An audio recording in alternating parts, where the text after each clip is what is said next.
सबसे पहले हम चेक करेंगे रूट्स के अंदर कि डेंड्रफ है या नहीं है। तो हमें जो दिख रहा है कि डेंड्रफ नहीं है रूट्स में, बट हमें कहीं कहीं पर नज़र आ रहा है। तो सबसे पहले इसको निकालना बहुत ज़्यादा ज़रूरी है। अगर हेयर के स्केल्प के अंदर डेंड्रफ होगा तो हेयर फॉल हमारा बिल्कुल भी नहीं रुकेगा। सबसे पहले हम डेंड्रफ को निकालेंगे। डेंड्रफ निकालना बहुत ही ज़्यादा ज़रूरी है। शैम्पू करने से भी डेंड्रफ नहीं निकलता, तो इसलिए हम स्केल्प में हल्का हल्का हम कोमिंग करेंगे, जो डेंड्रफ होगा वो ऊपर आ जाएगा। सबसे पहले हम शैम्पू करेंगे और 2 बार शैम्पू करना है। शैम्पू इस तरीके से करना है जो हमारे हेयर के अंदर कोमिंग से हमारा डेंड्रफ बाहर आ गया था वो निकल जाए, और क्लेरिफाइंग शैम्पू से हमें शैम्पू करना है। ट्रीटमेंट वाले शैम्पू से हमें बिल्कुल भी शैम्पू नहीं करना है। शैम्पू करने के बाद कंडीशनर अगर लगाना है तो सिर्फ हम एंड्स पे लगा सकते हैं, जो हम कंडीशनर को लगाएंगे, ताकि मैम के हेयर जो है बाद में ट्रीटमेंट करने के बाद में हेयर में नोट्स ना बने। तो इसके लिए कंडीशन करना भी बहुत ज़रूरी होता है, ख़ास करके फ़ीमेल के हेयर के लिए। जो लेडी घर पे शैम्पू करती हैं, सैलून के अंदर शैम्पू नहीं कराती, तो उनको ये ध्यान रखना बहुत ज़्यादा ज़रूरी है। कंडीशन नहीं करेंगे तो उनके हेयर के अंदर नोट्स बनना स्टार्ट हो जाएंगे। शैम्पू कंप्लीट होने के बाद हमें ड्रायर से स्कैल्प को ड्राई करना है। नीचे के एंड्स के हेयर हमारे ड्राई नहीं होंगे तो भी चलेगा, लेकिन स्कैल्प ड्राई होना बहुत ही ज़्यादा ज़रूरी है। और ड्राई होने के बाद जो है हमें स्टीम देना है 10 मिनट, ताकि जो हमारा स्कैल्प है उसके पोर्स ओपन हो जाए। फिर उसके बाद जो हम ट्रीटमेंट करने वाले हैं और जो हम लिक्विड लगाने वाले हैं वो स्कैल्प के अंदर अच्छे से ऑब्जर्व होए।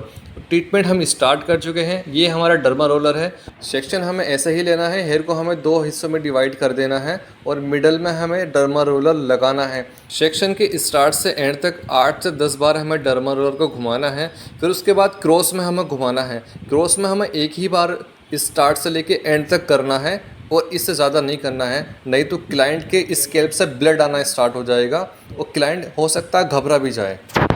डर्मा रोलर जो ट्रीटमेंट होता है ये इसलिए एडवांस होता है, जो इसकी जो टेक्निक होती है ना, और इस रोलर के अंदर जो दांत लगे होते हैं वो हमारी स्किन को टच करते हैं, और ये वहाँ पे भी टच करते हैं जहाँ हमारे हेयर आना बंद हो जाते हैं, तो जिसकी वजह से उन हेयर का मुंह खुल जाता है। और जब हम अपना लिक्विड लगाते हैं तो वह हेयर की ग्रोथ को फास्ट कर देता है।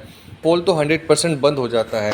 और सेक्शन वाइज ऐसे ही लेना है जैसा आप वीडियो में देख रहे हैं। ज़्यादा बड़ा सेक्शन नहीं लेना है, थोड़ा सा मीडियम साइज का सेक्शन लेना है। ज़्यादा बड़ा सेक्शन अगर आप लेंगे तो डर्मा रोलर प्रॉपर नहीं घूमेगा, और जो आप ट्रीटमेंट लगाएंगे वो प्रॉपर स्कैल्प पे नहीं लगेगा, छूट जाएगी जगह। इसके लिए हो सकता है कि आपका ट्रीटमेंट कंप्लीट ना हो, और हो सकता है कि आपका हेयर फॉल कम्प्लीटली बंद ना हो। ट्रीटमेंट को आपको ऐसा ही करना है। वीडियो में आप जैसे देखेंगे और घर पे भी आप उसको वैसे ही कर सकते हैं, या सैलून में अगर आप जा रहे हैं तो सैलून में भी आप ये रिकमेंड कर सकते हैं। आप किसी भी प्रोफेशनल सैलून के अंदर अगर आप जाएंगे तो वो खुद आपको ये रिकमेंड करेंगे कि मैम या सर आप ये वाला ट्रीटमेंट कीजिए, इससे आपका हेयर फॉल 100% रुक जाएगा और न्यू ग्रोथ आने के भी चांसेस ज़्यादा होते हैं।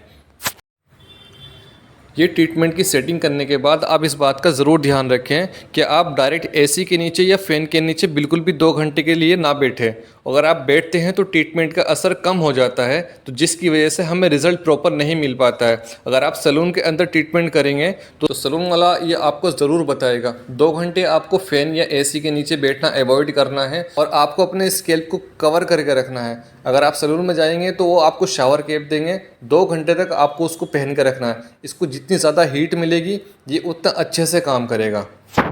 कम्प्लीटली हेयर फॉल को बंद करने के लिए हमें 10 से 12 सेटिंग करनी होती है इस ट्रीटमेंट की, और एक सेटिंग के बीच में ज़्यादा लंबा गैप ना रखें, 1 दिन या 2 दिन।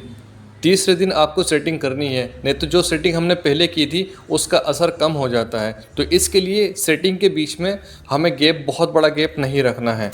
अगर आपको जानना है कि मैं अपने क्लाइंट के ऊपर कौन सा प्रोडक्ट यूज़ कर रहा हूँ इस ट्रीटमेंट में, तो मुझे कमेंट में पूछ सकते हैं, या हेयर से रिलेटेड या हेयर फॉल से या न्यू ग्रोथ के रिलेटेड अगर आपको कुछ भी पूछना है तो मुझे कमेंट बॉक्स में पूछ सकते हैं।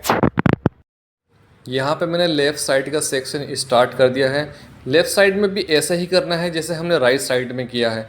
सेक्शन के अंदर ज़्यादा बड़ा गैप नहीं रखना है, सेम वही प्रोसीजर करना है जो हमने राइट साइड में किया है। मुंबई या मुंबई के आसपास से हैं और आप हेयर फॉल या इससे रिलेटेड कोई भी प्रॉब्लम फेस कर रहे हैं तो एक बार हमारे सैलून को ज़रूर विज़िट करें। फॉल की ये सेटिंग हमारी यहाँ पे कंप्लीट हो गई है। कंप्लीट होने के बाद आप हेयर को ब्रेड्स करें। ब्रेड्स करने के बाद आप हेयर में जोड़ा बांध दें। जोड़ा बांधने से ये होगा, जब आप शावर कैप लगाएंगे तो प्रॉपर हेयर पे बैठ जाएगा।